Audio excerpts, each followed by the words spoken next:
It's like here's the funny one, and I haven't made a video about this, so you know what? We're gonna do the discussion right now, and I'm gonna timestamp this out so that we can pull this out for YouTube. 54 minutes. So this addiction that people have to add-ons. Some of them are useful. I loved Bagnon in Classic. It's very good. But here's the one that I find really interesting because there is an add-on for World of Warcraft which adds voiceovers. I think it's only in Classic, but it does voiceovers. It's AI and it reads through all the dialogue and it does pretty good voiceovers for everything. And I see all of these people promoting it and using it, a lot of them in their streams.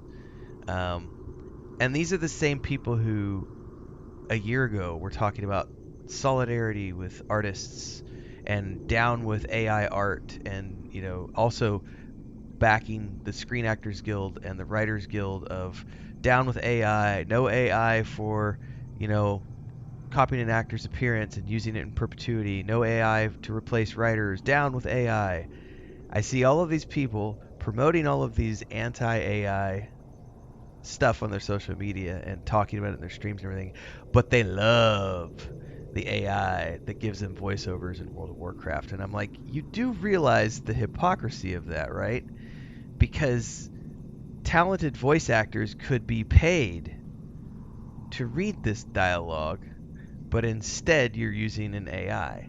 Now, one could argue on the other side of the equation that, well, World of Warcraft doesn't have any voiceovers in the first place, so I'm not taking work away from voice actors because World of Warcraft has never used voice actors to do dialogue like this. And there may be some aspects to that argument which are valid, but the greater picture is if you are against AI in practice, then you should begin against AI, infinitum, like end of discussion.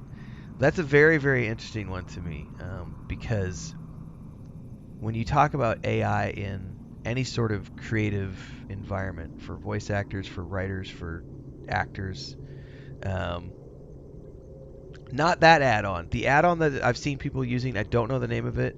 If I find the name of it, I'll put it in the description text of this video when I put this up on YouTube. But I've seen several streamers using it. It's a very good immersive AI that does all this voice dialogue and stuff. You'd be surprised. AI is not it's not really monotone. They've got all sorts of different voices and everything. The AI is pretty intelligent. There are moments when you can tell that it's an AI because it'll read words wrong.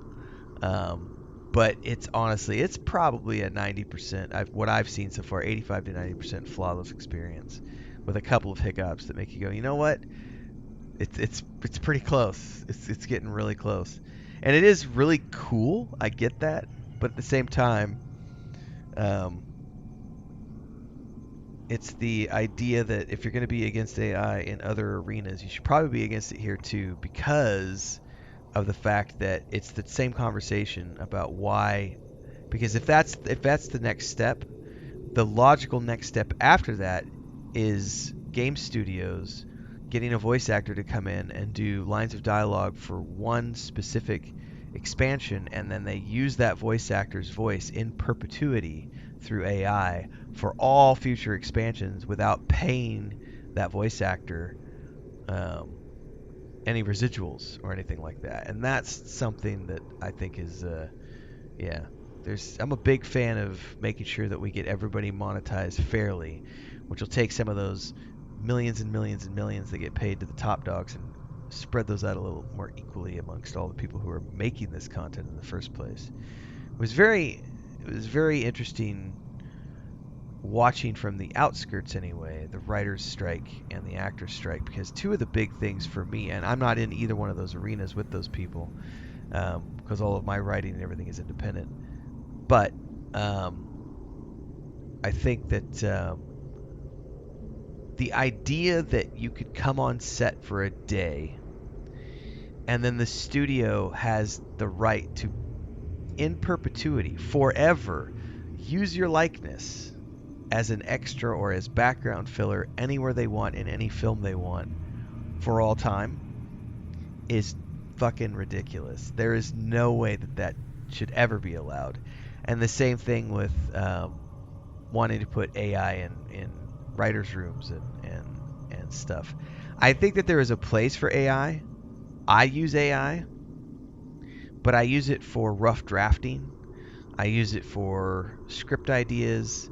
I use it for YouTube content creation ideas. I use ChatGPT in a lot of different ways, but I use it as a tool to get me to the end. I don't rely on it as the replacement of what I do. And that's what a lot of the studios were trying to do, was replace people with AI. And that should never happen. And hopefully it never will, but I mean, the technology will get better over time. But I definitely see a place for it in any workplace because it is an amazing tool. But I think that it's an interesting conversation to have when you think about it, to be against it for artists and writers and actors, but yet we're okay with it in voice acting and other games. Anyway, that's a side rant. I'm going to pull this out on YouTube so that we have a greater discussion to chat about. Welcome to my TED Talk. If this is your first time tuning in, like, subscribe, and hit the bell icon so you never miss an update. We are going to be continuing the stream, of course. Onwards and upwards.